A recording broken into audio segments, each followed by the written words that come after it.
कुछ कहानियाँ होती हैं जो सिर्फ रात के घने अंधेरे में ही सांस लेती हैं। ऐसी कहानियाँ जिन्हें सुनने भर से जिसमें एक सिहरन दौड़ जाती है। आज की कहानी है बिहार के एक छोटे से वीरान रेलवे स्टेशन की। गोखला स्टेशन, जहां रात का सन्नाटा एक पैसे खौफनाक सच को छुपाए बैठा है, जिसे सुनकर शायद आपकी नींद उड़ जाए। कभी सोचा है एक ऐसी जगह जहां दिन में हजारों लोग आते जाते हैं, वो रात होते ही इतनी खामोश क्यों हो जाती है? क्या इन लोहे की पटरियों पर सिर्फ गाड़ियां ही दौड़ती हैं या फिर कुछ और? मैं आपको बता दूं, यह कोई सुनी सुनाई बात नहीं है, यह एक सच्ची घटना है।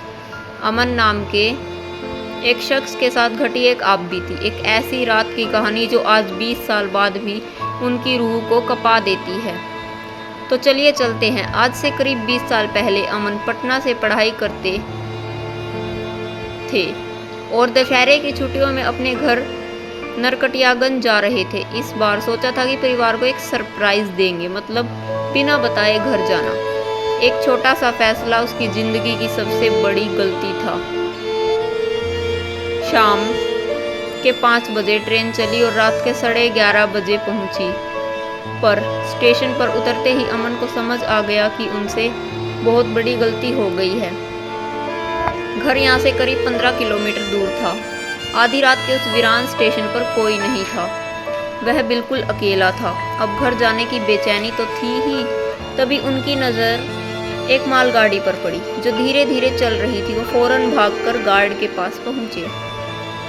उन्होंने सोचा कि अगर यह ट्रेन रक्सौल की तरफ जा रही है तो वह रास्ते में गोखला स्टेशन पर उतर जाएंगे, जहां से उनका गांव सिर्फ 3 किलोमीटर ही तो था। अमन की बात सुनी तो गार्ड ने उन्हें बहुत अजीब नज़रों से देखा।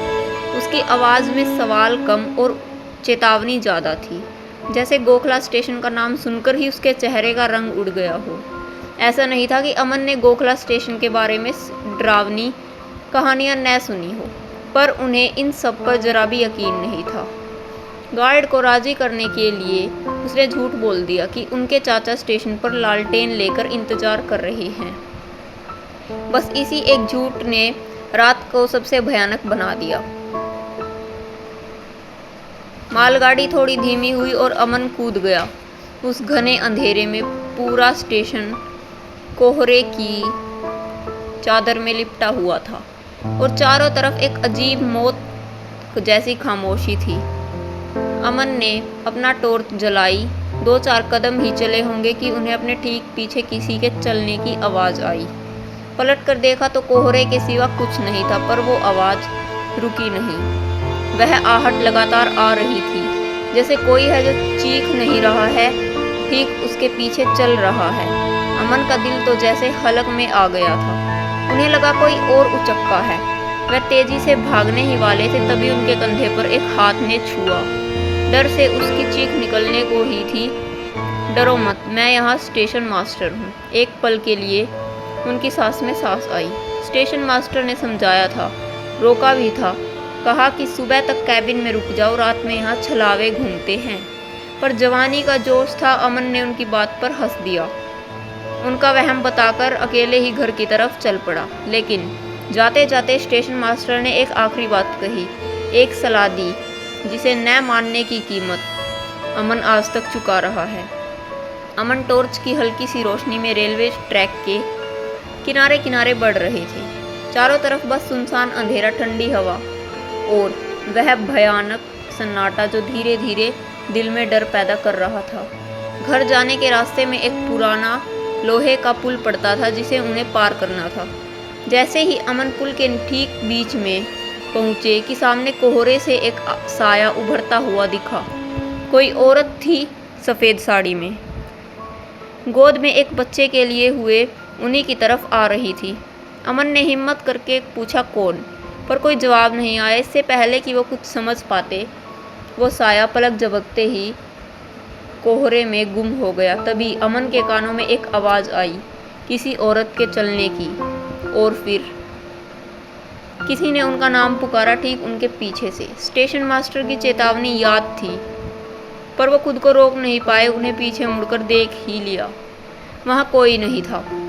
पर जैसे जैसे वो घबराकर वापस आगे मुड़े, ठीक उनके चेहरे के सामने खड़ी थी अमन की एक दिल दहला देने वाली चीख निकल गई। वो एक औरत का खून से लथपथ, जगह जगह से कटा हुआ जिस्म था। उसका एक हाथ कंधे से गायब था, उसका सिर धड़ पर नहीं था। वो कटा हुआ सिर नीचे जमीन पर उसके पैरों के पास पड़ा था। उसी सील को अपने पैरों से ठोकर मार रही थी। वो मंजर, जो नज़ारा देखते ही अमन के होश उड़ गए। वो पागलों की तरह चीखते चिल्लाते वहाँ से भागा। वो बेतहाशा हुए अपनी पूरी जान लगाकर दरवाज़ा पीटने लगा। दरवाज़ा खोलिए, भगवान के लिए दरवाज़ा खोलिए। दरवाज़ा खुला और स्टेशन मास्टर अमन की हालत देखकर ही सब कुछ समझ गया। उन्होंने बताया कि वह उसी औरत की आत्मा थी जिसने अपने घर के जुल्मों से तंग आकर अपनी बच्ची के साथ इसी पुल पर ट्रेन के नीचे आकर जान दे दी थी, और उसकी कटी हुई लाश सबसे पहले उन्होंने ही देखी थी। अमन ने जब दूसरी चीखों के बारे में पूछा जो उन्हें सुनाई दे रही थी, तो स्टेशन ने बताया एक खौफनाक राज। बताया कि वो चीखें उन सब बदनसीब रूहों की हैं जिनकी स्टेशन पर ट्रेन के आगे आकर अकाल मृत्यु हुई है। उनकी आत्माएं आज भी यहाँ भटकती हैं। उनकी दर्द भरी चीखें इस सन्नाटे में हमेशा गूंजती हैं। उस रात के बाद अमन एक पल भी नहीं सो पाया। उसकी आंखों के सामने वही भयानक मंजर बार बार घूम रहा था। जैसे ही सुबह की पहली किरण निकली, वह अपना बैग उठाकर उस जहन्नुम से हमेशा के लिए निकल गया। आज इस बात को पूरे 20 साल हो गए। गोकुल स्टेशन शायद अब थोड़ा बदल गया है। वो खौफ अमन के जहन में आज भी जिंदा है, इस कदर कि आज भी जब वो